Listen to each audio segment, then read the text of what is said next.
Most of us walk through life feeling pretty secure. We trust the laws of physics. We know that gravity keeps our feet on the ground, that walls are solid, and that the things we cannot see generally cannot hurt us. But that rational safety net is incredibly thin. It is like walking on a frozen lake, totally unaware of the freezing, pitch-black water right under your boots. All it takes is one wrong step, and the surface cracks under the weight of something you can't explain. In the early 20th century, an author named Algernon Blackwood mastered the art of breaking that ice. He bypassed cheap tricks and sudden loud noises, choosing instead to build entire worlds specifically to tear down your sense of reality. To understand exactly how he pulls this off, we are going to walk down 3 distinct chronological steps into the dark, analyzing his mechanics of terror along the way. Blackwood targets the intellect. He places terror in the everyday and watches as it systematically dismantles your reliance on human reason, piece by piece, until you have nowhere left to hide. Our first step into the dark is the ethereal. We start somewhere perfectly safe, a sunlit, idyllic rural inn nestled deep in the Somerset countryside. In a story called The Wood of the Dead, a traveler sits down for lunch and meets a gentle, poetic old man known as the father of the village. The conversation is pleasant, almost sweet. There is only one problem. The old man is dead, and he's fading in and out of a dreamlike reality. This ghost operates by bending the fundamental rules of time and space. He reveals that the past and future are actually occurring simultaneously, drawing the living into a grove where time ceases to function, and survivors sleep eternally. At this first stage, the horror is purely atmospheric. It is melancholic and surreal. The supernatural gently distorts your perception of reality, but physically, your body remains completely untouched. That physical safety vanishes on our second step, the invasive. We leave the open countryside and enter a claustrophobic, dirty lodging house in the middle of a dark city. Here, in a story called Smith, we meet an arrogant medical student. He knows anatomy. He believes exclusively in matter. For him, the universe fits neatly inside a rigid boundary of science and logic.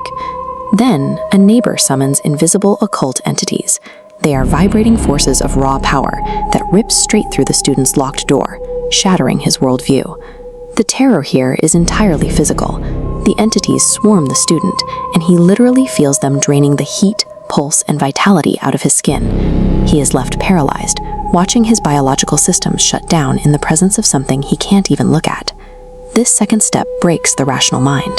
It proves that the ultimate sanctuary, your own locked bedroom, can be violently breached by forces you cannot see, but that you will absolutely feel. Which brings us to the bottom of the staircase, the visceral. A private secretary travels out to Long Island on a stormy winter night, arriving at an isolated, decaying mansion.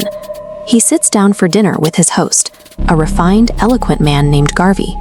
The conversation is polite, the fire is warm, and the setup feels deceptively normal. Then Marks, the servant, brings in a plate of steaming raw meat. Right at the table, Garvey's face begins to melt and reshape. His jaw flattens and his features coarsen, elongating into a feral beast as he gorges himself on the blood and flesh. The terrified secretary finds himself trapped in a locked room with a predator who is no longer speaking English, but raving about vacuums, pockets of nothingness where people simply cease to exist. Reality is being erased in front of him. At this final step, all the subtle atmosphere dies. There is no poetry here. The ultimate terror is just raw flesh, blood, and the complete, horrifying removal of anything resembling humanity. When you look closely at these 3 stories, a pattern emerges. The ghosts, the invisible entities, the werewolves, they are all just tools. Blackwood uses them to expose how hopelessly fragile the human mind really is.